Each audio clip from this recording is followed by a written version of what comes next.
ಇದು ವಿಜಯಪುರದ ಕಥೆಯಾದರೆ ಇನ್ನು ಪಕ್ಕದ ಕೋಲಾರ, ನಮ್ಮ ಬೆಂಗಳೂರಿನ ಪಕ್ಕದ ಕೋಲಾರದಲ್ಲೂ ಕೂಡ ಇದೇ ಸ್ಥಿತಿ ಇದೆ. ಕೋಲಾರ ಜಿಲ್ಲಾಸ್ಪತ್ರೆಯಲ್ಲೂ ಕೂಡ ಸ್ಕ್ಯಾನಿಂಗ್ ಸೆಂಟರ್ ಬಂದಾಗಿದೆ.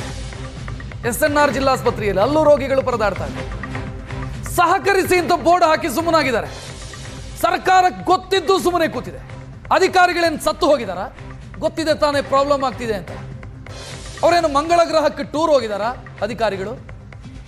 4-5 ದಿನದಿಂದ ಈ ಸಮಸ್ಯೆ ಆಗ್ತಿದೆ ಅಂತಂದ್ರೆ ಯಾರು ಅದನ್ನು ಬಗೆಹರಿಸೋದಕ್ಕೆ ಹೋಗಲ್ಲ ಅಂತಂದ್ರೆ, ನಾವು ದುಡ್ಡು ಕೊಡಲ್ಲ ಅಂತ ಇವರು, ದುಡ್ಡು ಕೊಡೋದ್ರೆ ನಾವು ಮಾಡಲ್ಲ ಅಂತ ಅವರು.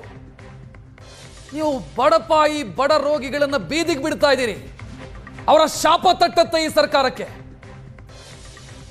ಕೋಲಾರದ ಸ್ಥಿತಿನೂ ಕೂಡ ಹಂಗೆ ಇದೆ.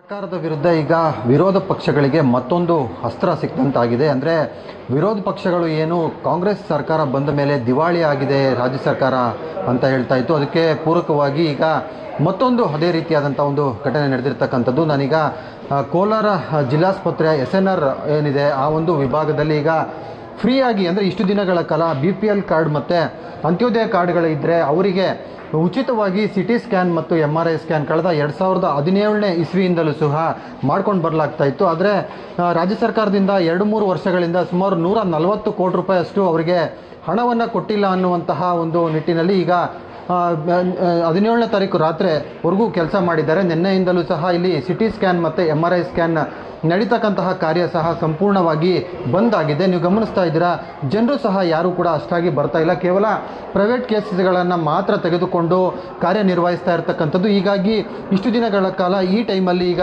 ಜನಜಂಗುಳಿ ಸೇರಬೇಕಾಗಿತ್ತು. ಯಾಕಂದರೆ ಜಿಲ್ಲಾಸ್ಪತ್ರೆಯ ಸುತ್ತಮುತ್ತ, ಅಂದರೆ ಕೋಲಾರ ಅಂದರೆ ಸಾಕು, ಅಕ್ಕಪಕ್ಕ ಅಂದರೆ ಆಂಧ್ರ ಮತ್ತು ತಮಿಳುನಾಡು ಬಾರ್ಡರ್ಗಳಲ್ಲಿ ಇರ್ತಕ್ಕಂತಹ ಜಿಲ್ಲೆ ಇದು. ಹೀಗಾಗಿ ಗ್ರಾಮಾಂತರ ಭಾಗದಿಂದ ಸಾಕಷ್ಟು ಜನ ಬಂದು ಇಲ್ಲಿ ಉಚಿತವಾಗಿ, ಅಂದರೆ ಅಂತ್ಯೋದಯ ಮತ್ತು BPL ಕಾರ್ಡ್ಸ್ಗಳಿದ್ದರೆ ಇಲ್ಲಿ ಒಂದು ದಾಖಲಾತಿಗಳನ್ನು ಕೊಟ್ಟು ಅದಕ್ಕೆ ಡಾಕ್ಟರ್ ರೆಕಮೆಂಡ್ ಲೆಟರನ್ನು ತೊಗೊಂಡು ಬಂದು ಇಲ್ಲಿ ಉಚಿತವಾಗಿ ಮಾಡಿಸ್ಕೊಳ್ಬೋದಾಗಿತ್ತು. ಈಗ ಎಲ್ಲವೂ ಸಹ ಪೇ ಮಾಡಿ ಕೊಡಬೇಕು ಅನ್ನುವಂಥದ್ದು ನೀವು ಗಮನಿಸ್ತಾ ಇದ್ದೀರಿ. ಈಗ ಆಲ್ರೆಡಿ ಸಸ್ಪೆನ್ಷನ್ ಲೆಟರ್ ಸಹ ಇಲ್ಲಿ ಕೃಷ್ಣಾ ಅವರ ಕಂಪನಿಯಿಂದಲೂ ಸಹ ಆಗಿರತಕ್ಕಂಥದ್ದು. ಅಂದರೆ ಸರ್ಕಾರ ಮತ್ತು ಕೃಷ್ಣಾ ಡಯಾಗ್ನೋಸ್ಟಿಕ್ಸ್ ಏನಿದೆ ಇವೆರಡೂ ಸಹ ಒಪ್ಪಂದ ಮಾಡಿಕೊಂಡು ಕಳೆದ 2017ನೇ ಇಸ್ವಿಯಿಂದಲೂ ಸಹ ಇಲ್ಲಿ ಕಾರ್ಯನಿರ್ವಹಿಸ್ತಾ ಇತ್ತು. ಆದರೆ ಇದ್ದಕ್ಕಿದ್ದಂತೆ ಇವರು ಸಹ ಸಾಕಷ್ಟು ಮೇಲ್ಗಳನ್ನು ಹಾಕಿದ್ದಾರೆ.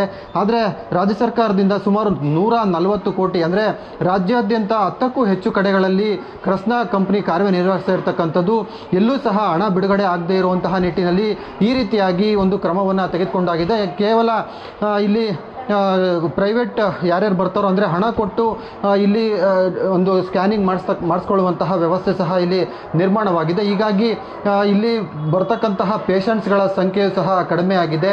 ಪ್ರೈವೇಟ್ ಹಾಸ್ಪಿಟಲ್ಗಳಿಂದ ರೆಕಮೆಂಡ್ ಅಥವಾ ಇಲ್ಲೇ ಸರ್ಕಾರಿ ಆಸ್ಪತ್ರೆಯಲ್ಲಿ ವೈದ್ಯರು ಏನಾದರೂ ರೆಕಮೆಂಡ್ ಮಾಡಿದ್ರೆ ಅಂಥವ್ರು ಸಹ ಇಲ್ಲಿ ಬಂದು ದುಡ್ಡು ಕೊಟ್ಟು, ಅಂದರೆ ಅದಕ್ಕೇನು ನಿಗದಿ ಮಾಡಿದ್ದಾರೆ ಆ ಒಂದು ನಿಗದಿ ಹಣವನ್ನು ಪಾವತಿ ಮಾಡಿ ಇಲ್ಲಿ ಟ್ರೀಟ್ಮೆಂಟ್ ಮಾಡಿಸ್ಕೊಳ್ತಕ್ಕಂತಹ ಒಂದು ವ್ಯವಸ್ಥೆ ಸಹ ಈಗ ನಿರ್ಮಾಣ ಆಗಿರ್ತಕ್ಕಂಥದ್ದು. ನಮ್ಮ